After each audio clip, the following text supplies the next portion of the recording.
हाँ जी, तो स्टूडेंट्स ये रहा आपका चॉलस्कीज़ मेथड। तो मेरी बात सुन लीजिएगा ज़रा गौर से। ये बिल्कुल उसी तरह से है जैसे आपने एलयू डिकम्पोजिशन मेथड किया और उसके बाद आपने सीआर आउट्स मेथड किया, बस इसमें एक कंडीशन का फ़र्क आता है।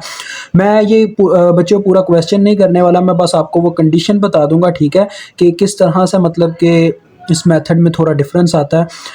तो आपने उस कंडीशन को बस फॉलो कर लेना, बाकी सारा वही मेथड है जो सीआर आउट्स में आपने फॉलो किया था। तो आपने ना बस इस चीज़ को अपने मद्देनज़र रखना है, ठीक है।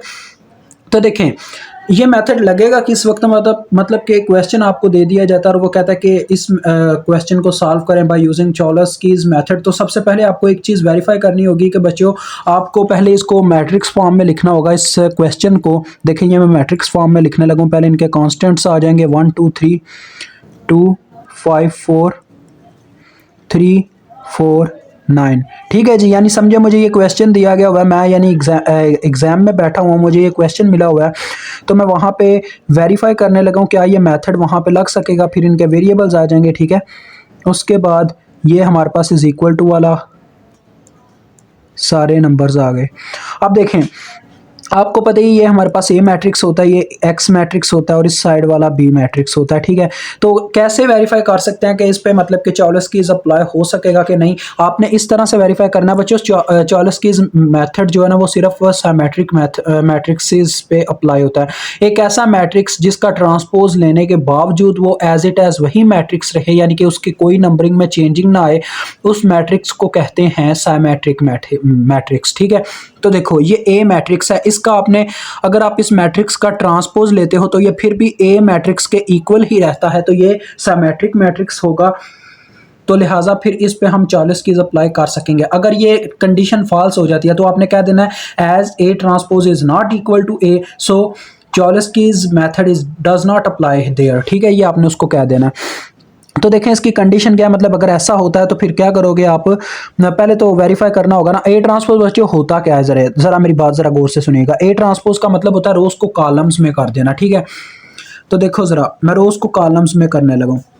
ये मेरी फर्स्ट रो है, इसको फर्स्ट कॉलम बनाऊंगा। 1 2 3 पहले ऐसे रो वाइज लिखे हुए हैं, यानी कि हॉरिजॉन्टल लाइन पर इनको वर्टिकल लाइन में लिखूंगा 1 2 3, ठीक है। आगे दूसरी रो 2 5 4, इसको दूसरा कॉलम बना दूंगा 2 5 4। ये तीसरी रो, इसको तीसरा कॉलम बना दूंगा 3 4 9। देखो कोई फर्क नहीं पड़ा, एज इट एज वही सेट आ गया जैसा था वो मेरा ट्रांसपोज लेने पे। तो ये हुआ इज इक्वल टू ए, लिहाजा ये हमारा मैट्रिक्स जो हमें ए दिया गया है ये एक सिमेट्रिक मैट्रिक्स है, तो लिहाजा यहाँ पे चॉलस्कीज़ अप्लाई होगा। अब मैं आपको कंडीशन बताता हूँ, यानी कि मेथड में कहाँ पे फर्क आएगा। फर्स्ट ऑफ ऑल बच्चों, आपको पता है कि हम क्या करते होते हैं, A is equal to L U रखते होते हैं। इसमें जो हमारा एल होता है, आपको याद होगा मैंने आपको बताया था कि एल इसमें आपने क्या लेना है,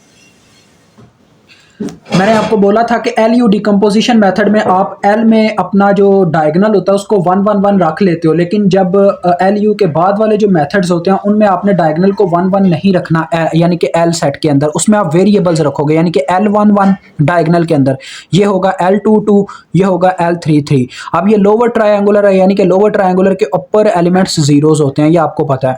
अब यहाँ पे आ जाएगा एल 2 1 एल 3 1, ये सारा बच्चों मैंने एक्सप्लेन कर दिया इसके प्रीवियस मेथड्स में, सीआर आउट्स मेथड में, ये आपने वहां से समझ लेना, ठीक है।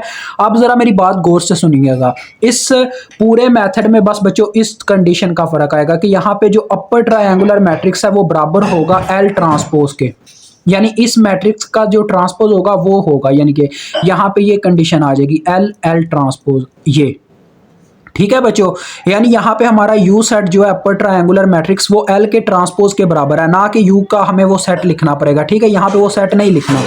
अब देखो फिर क्या होगा इसका, अगर हम ट्रांसपोज लेते हैं तो ये कैसे लिखा जाएगा, यानी फर्स्ट रो फर्स्ट कॉलम बन जाएगी ऐसे, ये सेकंड रो सेकंड कॉलम बन जाएगी L2 1 L2 2 और ये 0, ये थर्ड रो थर्ड कॉलम बन जाएगी L3 1 L3 2 L3 3। अब ये वही बच्चों सारा चक्कर है, आपने इनको मल्टीप्लाई करना है, इन सब की वैल्यूज फाइंड आउट करनी है, फिर आपके पास सेट आ जाएंगे। फिर आपको पता है सेकंड नंबर पे हम क्या करते होते हैं, L U x is equal to B आ रहा होता है, जिसमें से हम यूएक्स को वाई के बराबर रख देते होते हैं, पता ना, यूएक्स को हम y के इक्वल लेट कर लेते होते हैं। तो यहाँ पे आ जाता होता है L Y is equal to B. आप यहाँ पे पहले ये सॉल्व करोगे, आपको y सेट मिल जाएगा।